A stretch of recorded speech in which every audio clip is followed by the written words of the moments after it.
game in this final quarter. There's a Claremont player with a great torpedo punt kick up towards the half-forward line. McKeljick's dropped it. Now he's paid it. Paid a free kick. Well, that's the push in the back he paid, did he? Or yeah. back. McKeljick relieving the pressure there. Much to the relief of the East Perth supporters. Richard McKeljick played a good game, kicking the ball towards the half-forward line. John Evans can't mark it. John Daniels out there. John Daniels under the left boot towards full forward. What's happened there, Marty? Apparently a kick behind the play. He's found something behind the play to Daniels. I'd say Evans apparently interfered with Daniels after he kicked it. 16 minutes, 16 points the difference, 71 to 55, and then from the timekeepers, 3.5 minutes to go in the 1972 grand final. And John Daniels takes the kick at left half forward. I don't think Claremont have got enough time to win it, but they're fighting desperately.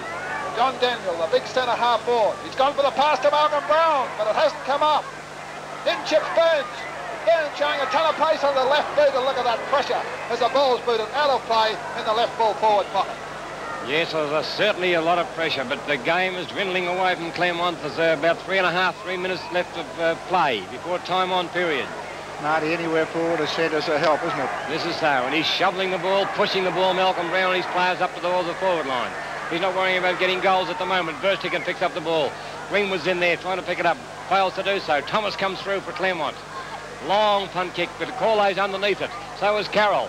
Deeds anticipates the flight of the ball well, picks it up and goes for the long kick deep into the forward position.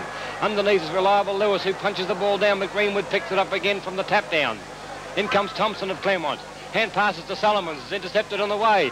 Beautifully pushed over to Lewis, the brilliant full-back for Claremont. McCauley's in there fighting for the ball on the wing. Fighting desperately too. Buzz Parkinson kicks the ball off the ground, but big Bradley Smith is down. In comes Buzz Parkinson, picks the ball up, screws it on his right foot. I think it's offline. Just inside. No, it's out on the full. A costly mistake by Parkinson. He could have given it to Moss.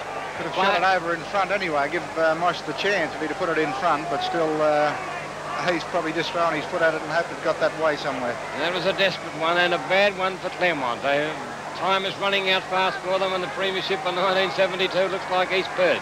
East Perth taking the kick from the Malarkey, is it, from the full-back from the position, has been kicked out of bounds. Deep into the pocket. McKeljick it is, that brilliant centre half-back. Evans is underneath it. Tries for the ball, fails to hold the greasy ball. Players go down and stacks on the mill, picked up by Duperouzle from the pack. Has a snap. Ball's kicked high in the air. East Perth are everywhere. Going as a team as they've done throughout. Shovel the ball off the ground desperately to Martin.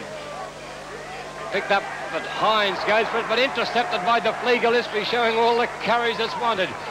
Shovels the ball ahead of him, and the umpire has found a free kick in favour of Lewis. Lewis, the full-back.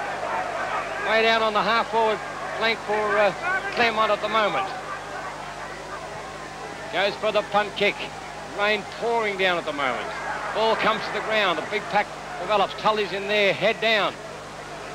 Umpire says, I'll have it. A bounce down by John Furman. The Rucks set themselves. About 15 players on the ball. East Perth are determined not this game creep away from them. But Duperouzle snaps the ball from the pack. Has a shot. And through for 1 point to Claremont. That makes the difference 15 points, and you certainly must admire these Claremont Tigers. They've looked beaten on 3 or 4 occasions, but they're not giving, and I'd say there's about 90 seconds to go, and they're 15 points behind. There's a kick in to be taken by Gary Malarkey, who's done a great job at full-back.